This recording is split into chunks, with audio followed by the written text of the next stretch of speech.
মুহাম্মদ সাল্লাল্লাহু আলাইহি ওয়াসাল্লাম এমন মানুষ ছিলেন যে তিনি একটা বাগানে ঢুকেছেন, একটা উট দৌড়ে তার কাছে চলে এসেছে, এসে গায়ের সাথে বুকের সাথে গাটা লাগিয়ে রেখেছে। নবী সাল্লাল্লাহু আলাইহি ওয়াসাল্লাম আদর করছেন, হাদিস স্পষ্ট সহিহ, নবীজি আদর করছেন এবং বলছেন, জানো উটটা আমাকে কি অভিযোগ করলো? উটটা আমাকে তার মালিকের বিরুদ্ধে অভিযোগ করলো, তার মালিক তাকে কষ্ট দেয়। এই উটটা পর্যন্ত, একটা অবলা প্রাণী পর্যন্ত আমাদের নবীকে আপন মনে করছেন, ছুটে চলে আসছেন, আমার কষ্ট হচ্ছে, আমাকে ধরেন। চিন্তা করতে পারেন? সুবহানাল্লাহ।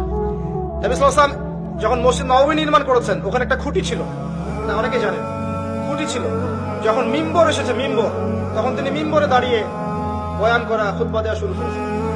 তখন ওই যে খুঁটি, ওই খুঁটিটা থেকে কান্নার ডকডক আওয়াজ শোনা যেত। ওই জড়বস্তু পর্যন্ত মুহাম্মদ সাল্লাল্লাহু আলাইহি ওয়াসাল্লামকে আপন মনে করতেন।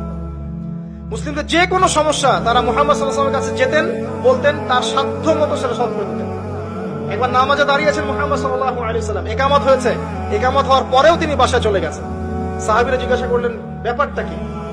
নবীজি বললেন, আমার কাছে কয়েকটা দিনার ছিল, ওগুলো দান সাদাকা করে দিয়ে তারপর এসেছে।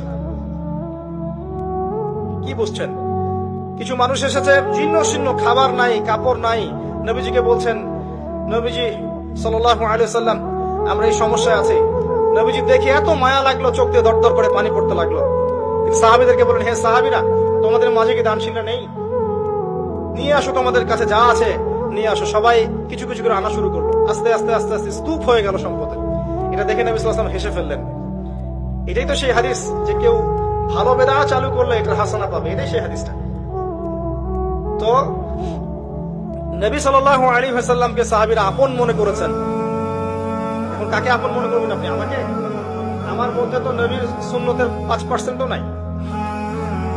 আপনাকে দেখে মনে হচ্ছে আমাকে যে আমি অনেক বড় স্কলার, মুফাসসির কোরআন অমুক তমুক। আমি নিজেই তো বুঝতে পারছি যে আমার ভিতরে নবী সাল্লাল্লাহু আলাইহি ওয়াসাল্লামের সুন্নাতের 10%ও নাই। কে আপনাকে নসিহত করবে? কে আপনাকে তাসকিয়া করবে? যারা এমন আল্লাহওয়ালা মানুষ, যারা এমন তাকওয়াওয়ালা মানুষ, নূরওয়ালা মানুষ, এই মানুষগুলোর কাছে গিয়ে পড়ে থাকেন, এই মানুষগুলোর কাছে গিয়ে সহবতে গিয়ে পড়ে থাকেন, খুঁজে নেন এই মানুষগুলোকে, কোথায় আছে খুঁজে নেন। আমি জানি না কোথায় আছে।